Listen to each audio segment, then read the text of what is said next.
Start in the name of Allah, the most beneficent and the most merciful. Hello, student. Hope you all are good in wealth and health. Today, I am explaining you chapter 7 from your biology book, which the name is bioenergetic. There are 5 topics which are pertain to your syllabus. In this slide, mention bioenergetics. The second is different forms of life completely depends on photosynthesis. Third, types of respiration. Fourth is role of chlorophyll and light. The last fifth one is usage of respiration energy in the body of organism. According to your syllabus हम जो पहला topic है bio energetic, हम उसके बारे में detail understand करेंगे कि what is bio energetics. First of all, what is basic introduction of bio energy. जैसे कि हम जानते हैं कि जितने भी लिविंग ऑर्गेनिज्म हैं, जितने भी जानदार हैं, इन्हें किसकी ज़रूरत होती है? एनर्जी की ज़रूरत होती है. और एनर्जी की ज़रूरत उन्हें क्यों होती है? ताकि वो अपने डिफरेंट फंक्शंस को परफॉर्म कर सकें. तो सबसे पहले हमें ये पता होना चाहिए कि why do we need energy. Energy work as fuel for our body. जो एनर्जी है वो हमारी बॉडी में एज अ फ्यूल वर्क करती है. All living species obtain energy from the food. जितने भी स्पेसीज हैं वो अपनी एनर्जी कहाँ से ऑब्टेन करते हैं? फूड से, जो वो खाते हैं. And we require energy for different metabolic activities including growth and development, repair etcetera. और हमारी जो बॉडी है उसको किन किन चीज़ों की ज़रूरत होती है, एक्टिविटीज़ जब वो करती हैं तो उन्हें ग्रोथ होती है, उनकी डेवलपमेंट होती है, रिपेयर होती है. इन सब चीज़ों के लिए हमें किसकी ज़रूरत होती है? हमें एनर्जी की ज़रूरत होती है. We have to know what is bioenergetic. Actually the study of energy in living systems, environment and the organisms, plant and animals that utilise them. Like energy required by all organism. जितने भी organisms होते हैं उन्हें energy of course required होती है.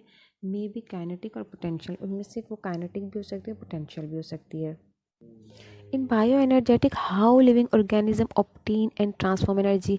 इसमें bioenergetic में ये है कि जो आपके लिविंग ऑर्गेनिजम्स हैं वो अपनी एनर्जी को किस तरीके से ऑब्टेन करते हैं और ट्रांसफॉर्म करते हैं. इन this diagram, through this diagram you can easily understand bio energetic process. हमारा जो सोलर सिस्टम है इसमें हमारी अर्थ में जो एनर्जी एंटर हो रही है, ये जो अर्थ है, अर्थ में जो एनर्जी एंटर हो रही है वो किसके थ्रू हो रही है? हमारे पास सूरज के. एनर्जी लाइट की जो फॉर्म में होती है वो किसकी सूरज फॉर्म में आ रही है? सूरज के थ्रू आ रही है हमारे पास एनर्जी लाइट. और जिसे पौधे इस्तेमाल करते हैं. वो जो एनर्जी लाइट है उसे कौन इस्तेमाल करते हैं? उन्हें हमारे प्लांट्स इस्तेमाल करते हैं. और किस प्रोसेस के ज़रिए इस्तेमाल करते हैं? अब जो प्लांट अपनी फूड एनर्जी जो है वो इस्तेमाल कर रहे हैं कि किसके ज़रिए इस्तेमाल कर रहे हैं? वो अपनी जो प्रोड्यूस कर रहे हैं अपनी फूड किस एनर्जी के थ्रू कर रहे हैं? वो लाइट एनर्जी के थ्रू करते हैं. और जो पौधों को खुराक के तौर पर डायरेक्टली और इनडायरेक्टली इस्तेमाल करते हैं वो कौन इस्तेमाल करते हैं? वो एनिमल्स इस्तेमाल करते हैं. तो जो एनर्जी लाइट के थ्रू आती है हमारे प्लांट्स में, और प्लांट्स अपने खुराक को जो प्रिपेयर करते हैं, फूड को जो प्रिपेयर करते हैं और जिसको एनिमल्स खाते हैं डायरेक्टली इनडायरेक्टली, तो वो किस प्रोसेस के थ्रू होता है? वो फोटोसिंथेसिस के थ्रू होता है. और ये जो हम कह रहे हैं कि जितने भी लिविंग ऑर्गेनिज्म हैं इन्हें क्या चाहिए होती है? इन्हें एनर्जी चाहिए होती है. तो एनर्जी को हम देखेंगे कि ये किससे रिलेटेड है. एनर्जी वो जो रिलेटेड है वो किससे है? Food of organism. जो जानदार हैं, चाहे वो पौधे हैं चाहे वो जानवर हैं, इन्हें क्या चाहिए? इन्हें फूड चाहिए. जब हम प्लांट की बात करते हैं तो हम देखते हैं कि जो प्लांट्स हैं ये अपने फूड ख़ुद तैयार कर रहे हैं, जबकि जो एनिमल्स हैं ना ये इन पौधों को अपनी खुराक के तौर पर इस्तेमाल करते हैं. फिर इस फूड से इन्हें क्या मिलती है? इन्हें एनर्जी मिलती है. और जब हम बात करते हैं बायो एनर्जेटिक की, तो बायो एनर्जेटिक क्या है? इसमें हम ये स्टडी कर रहे होते हैं कि किस तरह से लिविंग ऑर्गेनिज्म जो जानदार हैं वो अपनी एनर्जी को ऑब्टेन कर रहे हैं और ट्रांसफॉर्म कर रहे हैं. जैसे कि अगर हम देखें तो हमें इस डायग्राम में 2 प्रोसेस नज़र आ रहे हैं. एक तो फोटोसिंथेसिस नज़र आ रहा है और अनदर जो आपको प्रोसेस नज़र आ रहा है वो इसमें रिस्पायरेशन प्रोसेस नज़र आ रहा है. तो हम इजीली ये कह सकते हैं जो लाइट की एनर्जी है वो किन किन प्रोसेस में ट्रांसफॉर्म हो रही है. लाइट एनर्जी ट्रांसफॉर्मेशन प्रोसेस इनमें 2 हैं. एक तो फोटोसिंथेसिस है और दूसरा रेस्पिरेशन है. तो अगर हम फोटोसिंथेसिस का वो अमल है कि जिसके ज़रिए से पौधे अपनी खुराक जो this process the photosynthesis process, in this process the plants prepare their own food. Although the respiration process is a process in which the food का जो है वो ब्रेक डाउन होता है और रिजल्ट में क्या बनती है, एनर्जी बनती है। और एनर्जी किस फॉर्म में बन रही है इसमें, एटीपी की फॉर्म में। एनर्जी किस फॉर्म में बन रही है इसमें, ये आप देख सकते हैं कि ये बन रही है आपके एटीपी की फॉर्म में। तो जो फोटोसिंथेसिस का प्रोसेस है, इसमें जो है सोलर एनर्जी को क्या किया जाता है, ट्रांसफॉर्म कर दिया जाता है किसमें, केमिकल एनर्जी में। ये देखिए कुछ इसमें आपके ट्रांसफॉर्मेशन ऑफ एनर्जी है। तो जो हमारा फोटोसिंथेसिस का अमल है उसमें सोलर एनर्जी को हम किस में ट्रांसफॉर्म कर देते हैं, केमिकल एनर्जी में, ठीक है ना। और बिल्कुल इसी तरीके से जो आपका रिज़ल्ट में जो है वो क्या बन जाता है, रिज़ल्ट में आपका फूड बनता है। जो फूड बनता है वो क्या बनता है, इसमें ग्लूकोज बनता है। आपका फूड क्या बनता है, ग्लूकोज बनता है, C6H12O6। तो फूड जो बनता है आपका in the form of glucose बन जाता है इसमें, ठीक है ना। Then we can say the chemical energy produced in the form of glucose, you see 6H12O6। तो ये जो है आपकी ये केमिकल एनर्जी है जो कि फूड बना है, किसकी फॉर्म में बन गया, आपके ग्लूकोज की फॉर्म में बन गया है।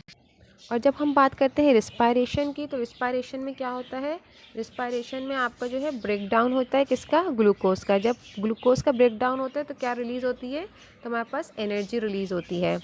तो in cellular respiration the glucose break down and when we respiring and talking about breathing, in this we are inhaling see oxygen, we are inhaling oxygen and exhaling carbon dioxide. जब हम oxygen ले रहे होते हैं तो हम चाहते हैं कि ग्लूकोज का जो है ब्रेक डाउन हो, और इसके बाय प्रोडक्ट मतलब जब रिएक्शन होता है और कार्बन डाइऑक्साइड बनती है तो इसे बॉडी से बाहर रिलीज़ कर दिया जाता है। So we can say the energy transformation process have two process, photosynthesis and respiration. And solar energy transform into chemical energy by photosynthesis. In photosynthesis, the solar energy transform into chemical energy by photosynthesis, and chemical energy is produced in the form of glucose. When glucose is break down and energy is released in the form of ATP, and ATP is used by organism, is becoming respiration process, right? From where does the energy come in fuel and food molecule? From this diagram we can easily understand the energy come in fuel and food molecule from where? Of course from sunlight, the only source of energy of earth in the sun. Energy of the sun reaches earth in the form of light energy, and this light energy is converted into which energy, into chemical energy, and by living organisms, right. The chart shows that conversion of energy from one form to another form explained by law of conservation. See in the law of conservation of energy, in this the law of conservation of energy of first law of thermodynamic, which state that energy can neither be created nor be destroyed, but it can change from one form to another form. You see in this picture the energy not creating and not destroying, but this is going to can change from one form to another form. Yes. If as we can see that the heat energy of light convert in kinetic energy which flows water. See in this diagram the heat energy, in this diagram you can see the heat energy is transformed to light. Heat energy of light converts in kinetic energy, right, which flows, this is see water. This kinetic energy of water in dams is converted into chemical energy, right, chemical energy when falls on turbine. This chemical energy convert into light energy in bulbs. This mechanical energy converts into light energy in bulbs and LED lights, और again in mechanical energy in our fans. तो ये जो पूरा process है in this diagram we can see कि जो सन के through heat energy जो आती है उसके थ्रू किस तरीके से वो कन्वर्ट होती है काइनेटिक एनर्जी में, and then again convert into potential energy. On the other hand this light energy when falls on green plants of the green parts of plant is captured and converted into chemical energy. बिल्कुल इसी तरीके से जब आप बात करते हो plants की, ये रहे प्लांट्स, जब इनमें ये एनर्जी आती है तो वो क्या कर जाती है, वो कैप्चर करती है, कन्वर्ट हो जाती है, किस में हो जाती है कन्वर्ट, है केमिकल में। And this chemical energy is stored as food energy, and after this chemical energy when stored and converted in plant, when these parts are eaten by animal, this energy transfer into them। और जब जो plants होते हैं, चाहे वो herbivores हैं चाहे वो carnivores हैं, जब वो इन plants को खाते हैं तो उनको क्या मिल जाती है, energy मिल जाती है। where the organism buried and remain under pressure inside earth crust for millions of years, their chemical energy is converted into fossil fuel, like you can see here we have a fossil fuel, this is right, you can see कि जब हम in this diagram you can see जो light है जब वो आ रही है हमारे पास अर्थ पर, तो कितने प्रोसेस कर रही है, प्लांट प्रोड्यूस कर रहे हैं, और कंज्यूमर कौन है, वो एनिमल्स हैं। जो प्लांट्स हैं या प्रोड्यूसर हैं, और एनिमल्स जो हैं वो कंज्यूमर है। और भी डिकम्पोजर्स कौन है, वो फंजाई, बैक्टीरिया, वर्म्स वगैरह हैं। Through heat sunlight energy on earth when receive the different processes perform accordingly. At the end of the explanation हम कह सकते हैं कि व्हाट इज़ बायो एनर्जेटिक। जो बायो एनर्जेटिक है वो क्या है, वो जो है लिविंग ऑर्गेनिजम्स के एनर्जी ऑब्टेन एंड ट्रांसफॉर्म करने का प्रोसीजर है। और बायो एनर्जेटिक जो है वो स्टडी ऑफ एनर्जी है, relationship and it's conversation transform in living organism. all living organisms need energy as we know, and food is a source of energy. By the breakdown of organic food molecule, potential energy of food is broken down to kinetic energy to do work। तो हम ये कह सकते हैं कि जो bio energetic है वो किसकी स्टडी है, वो है आपके एनर्जी रिलेशनशिप की और इसकी कन्वर्जेशन की, कि किस तरह से ट्रांसफॉर्म हो रही है। जैसे हमने देखा कि जो आपकी लाइट एनर्जी है वो कैसे ट्रांसफर हुई केमिकल एनर्जी में और फोटोसिंथेसिस के प्रोसेस के ज़रिए से, और ये वाली एनर्जी जो है वो फूड में मौजूद है। जैसे कि हमने डिस्कस किया था, जितने भी लिविंग ऑर्गेनिज्म हैं, जानदार हैं, इन सबको किसकी ज़रूरत होती है, एनर्जी की। और एनर्जी का सोर्स क्या है, वो है हमारे पास एनर्जी का सोर्स जो है वह फूड है। वो हम एनर्जी कहाँ से लेते हैं, वो एनर्जी हम फूड से लेते हैं। जब फूड का ब्रेक डाउन होता है, यानी कि ग्लूकोज का ब्रेक डाउन होता है, क्योंकि एनर्जी जो है वो मॉलिक्यूल्स में मौजूद है, जो बॉन्डिंग है इसमें मौजूद है, जो कि पोटेंशियल एनर्जी के फॉर्म में है। तो जो पोटेंशियल एनर्जी जो फूड में मौजूद है, इसका ब्रेक डाउन किया जाता है। जब इसका ब्रेक डाउन होता है तो हम देखते हैं कि वो किस में कन्वर्ट होता है, वो काइनेटिक एनर्जी में कन्वर्ट होता है, और इससे मुख्तलिफ काम किए जा सकते हैं।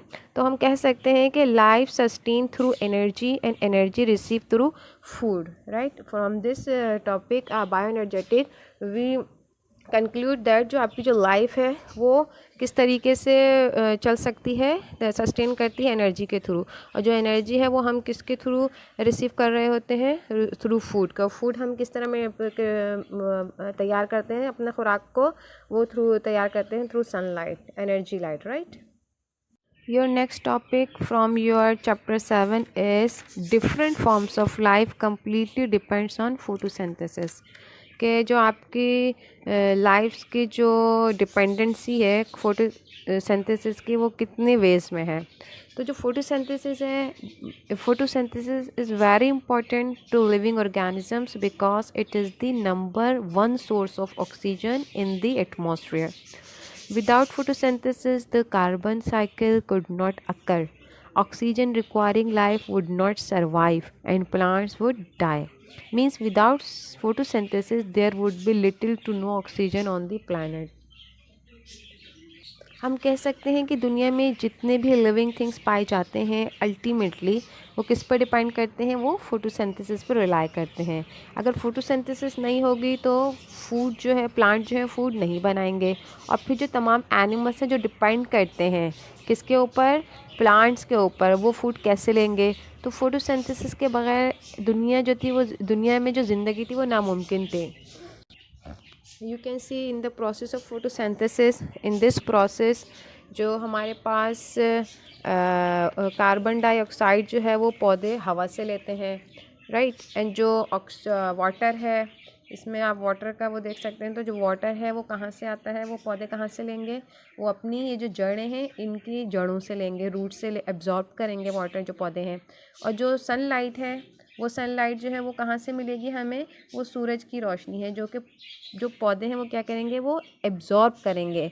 और फिर इनके जो पौधे हैं इनके पौधों के पत्तों में एक चीज़ पाई जाती है, क्लोरोफिल, जो कि ग्रीन कलर का क्लोरोफिल होता है। मैं आपको दिखाती हूँ इसकी diagram. See in this diagram, this is the chlorophyll. ये जो क्लोरोफिल है ये पौधों के पत्तों में पाया जाता है। ये ग्रीन कलर का एक पिगमेंट है जो कि ग्रीन कलर का मैटर्स है। तो इन चारों चीज़ों की मौजूदगी में, ये जो मैंने आपको दिखाई थी ये चारों चीज़ें, इन चारों चीज़ों की जो मौजूदगी में जो है वो रिएक्शन होगा, और इस रिएक्शन को आप क्या कहेंगे, फोटोसिंथेसिस कहेंगे। तो जो लीव जो होते हैं, इन चारों चीज़ों में जो लीव जो होते हैं वो किस कलर के होते हैं, वो ग्रीन कलर के होते हैं। और इनके अंदर एक क्लोरोफिल मौजूद होता है, ग्रीन कलर का पिगमेंट होता है जो अंदर जो है अंदर इनके अंदर पाया जाता है। और जो पौधों के जो पत्तों के नीचे छोटे छोटे सुराख होते हैं ना, जैसे कि मैं दिखाती हूँ आप, ये जो पौधे हैं ना इनके जो पत्तों के नीचे ना छोटे छोटे से सुराख होते हैं, जिसको हम क्या कहते हैं, जिन्हें हम कहते हैं स्टोमेटा। ये देख रहे हैं आप, ये रहा, ये क्या कहलाता है, ये कहलाता है आपका स्टोमेटा कहते हैं। और ये गैसेस को क्या करता है, ये एब्जॉर्ब करते हैं। जब गैसेस को एब्जॉर्ब करते हैं तो कार्बन डाइऑक्साइड को एब्जॉर्ब करेंगे, तो इसके थ्रू जब ऑक्सीजन बनेगी तो रिएक्शन होगा, जब रिएक्शन होगा तो वो बाहर रिलीज होगी। ये जो है ये क्लोरोफिल है। ये क्लोरोफिल जो है ये किस तरह का होता है, इसके पत्तों के ये अंदर होता है, जो कि किसको एब्जॉर्ब करता है, ये सनलाइट को एब्जॉर्ब करता है। और इसके जो थ्रू है क्या होगा, रिएक्शन जो होगा वो इसके अंदर हो रहा होगा सनलाइट के थ्रू ना। तो जो क्लोरोफिल है ना, ये एक ग्रीन पिगमेंट है found in the chloroplast of plant cell. It captures a specific part of visible light only. Therefore, it is not a reactant but absorbs energy needed to drive the reactions. In other words, photosynthesis converts light energy into chemical energy. जो आपको photosynthesis होता है ना, वो क्या करता है, वो कन्वर्ट किसको करता है, लाइट एनर्जी को किस में, केमिकल एनर्जी में कन्वर्ट करता है। जैसे कि मैं आपको आगे बताऊंगी किस तरीके से इसकी कन्वर्जन होती है। तो आप ये देख सकते हैं जो सनलाइट है वो कौन एब्जॉर्ब कर रहा है, पत्ते जो है ना एब्जॉर्ब कर रहे हैं इसमें सनलाइट। और पत्तों में जो क्लोरोफिल मौजूद है वो एब्जॉर्ब करेंगे किसको, कार्बन डाई हवा से ली जाएगी, और पानी जो है वो पौधे एब्जॉर्ब करेंगे और जो रूट्स के थ्रू करेंगे, ठीक है ना। और यहाँ पर एक ट्यूब है एक्साइलम, जो ये एक्साइलम ट्यूब है ना, इसके ज़रिए जो है ना जड़ों के ज़रिए जो पानी है वो ऊपर पत्तों में आ जाता है, ठीक है ना। ये एक्साइलम एक ट्यूब होती है इधर नीचे, इसके ज़रिए जो है ना, through this xylem tube the water become to leaves through roots, from roots. तो जो प्रोडक्ट है वो बनते हैं, इसमें कौन कौन से प्रोडक्ट बन जाएंगे, मैं अब आपको बता देती हूँ। जो प्रोडक्ट बनेंगे इसमें वो ऑक्सीजन और ग्लूकोज बनेंगे। See in this the oxygen, glucose and oxygen is producing. एंड जो आपके रिएक्टेंट्स हैं, the reactants are carbon dioxide and water. The carbon dioxide and water when react in the presence of light and chlorophyll, then we produce the glucose and oxygen, and the glucose is the in the form of food, right?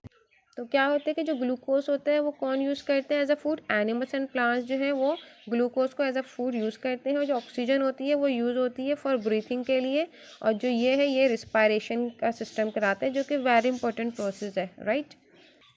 Then we can say the fundamental molecule produced during photosynthesis is simple sugar. हम कह सकते हैं कि जो हमारे जो produce होती है फोटोसिंथेसिस के थ्रू, वो क्या प्रोड्यूस होती है, आपकी ग्लूकोज प्रोड्यूस होता है। जो ग्लूकोज होता है वो यूटिलाइज होता है in most of the metabolisms of plant, produce secondary products like starch and other polysaccharides, like you can see in this diagram. Plants also use carbohydrates to form fats, protein and other chemical like nucleic acid. You can see where is the nucleic acid, like here is the nucleic acid. All things form through glucose. And this glucose is also used in respiration as reactant to produce energy for the metabolism of living organism. तो ये जो glucose है ये respiration के लिए भी use हो सकता है, ठीक है। And the what is the importance of photosynthesis, we can say the plants are not the only organism which depend on photosynthesis, but animal, जो एनिमल्स हैं वो आपके जो हेटरोट्रॉप्स हैं वो ऑल्सो डिपेंड करते हैं आपके किस पे, फोटोट्रॉप्स पे। These organism utilise the molecule of phototrophs as food molecules. If an animal is herbivorous, it feeds directly on plant. जो आपके एनिमल्स हैं वो हर्बीवोरस जो हैं वो डायरेक्टली जो फीड करते हैं वो किसके थ्रू करते हैं, प्लांट्स के थ्रू करते हैं. अच्छा, जो फोटोसिंथेसिस का जो आपका अमल है ना वो रिडक्शन प्रोसेस कहलाता है. क्यों? बिकॉज वो क्या रिलीज़ कर रहा होता है, वो ऑक्सीजन रिलीज़ कर रहा होता है, राइट. और जो आपका रिस्पायरेशन का जो प्रोसेस है वो ऑक्सीडेशन प्रोसेस कहलाता है, because they are addition of oxygen. So in the addition of oxygen the respiration process occur, and in the reduction of process the photosynthesis occur when release oxygen, right. तो जो photosynthesis का होता है process वो only for plants होता है. तो जो आपके कह सकते हैं जो एनिमल्स होते हैं carnivorous, it depend on those animals which feed on plants. These feeding sequence and relationship are called food chain. ये जो you can see in this is our food chain. In this the food chain shows the transfer of energy within an economy, within an ecosystem. ठीक है ना. जो आप देख सकते हैं कि जो आपका जो छोटा सा प्लांट होता है वो स्मॉल एनिमल खाता है, स्मॉल एनिमल से big animal, then again big animals. तो ग्रास से स्टार्ट होती है और ग्रास से एक फूड चेन स्टार्ट होते होते बिग एनिमल्स तक चली जाती है. तो प्लांट जो होते हैं वो अल्टीमेटली जो है एनिमल्स का क्या होते हैं, फूड होते हैं. Energy is transferred between organism when one organism eat another. A food chain is a simple linear series of steps while a food web is more complex. Here we can see the linked food chain. There are 3 link, 4 link, 5 link. You can see the start is a grass, carrots, corn, and gradually this is forming from one form to another form. This is transferring the energy from one form to another form. So we can say the animals are consumer food from plant, although plants are producer. On the other hand, photosynthesis is the only process which produces free oxygen by splitting water. This oxygen is utilized by all living organisms for respiration to produce energy for metabolism. And without oxygen, living organism cannot survive. Through photosynthesis, quantity of carbon dioxide and oxygen in nature is maintained by plants, right? During photosynthesis, plant fix carbon dioxide and release oxygen in environment. And carbon dioxide has a property to absorb heat of sun. It is quantity increase in environment. There will be increase in an environment temperature on earth called global warming. And photosynthesis keeps the quantity of carbon dioxide maintained in environment. For example, indirectly keeping the concentration of oxygen to maintain the temperature of earth. Overall, we can say in this topic, human and animals eaten plant, after that they produce carbon dioxide, and this process of photosynthesis is very important process which is through a plant for food. And this process the again plant use what, carbon dioxide, mean have the which is have very importance in environment.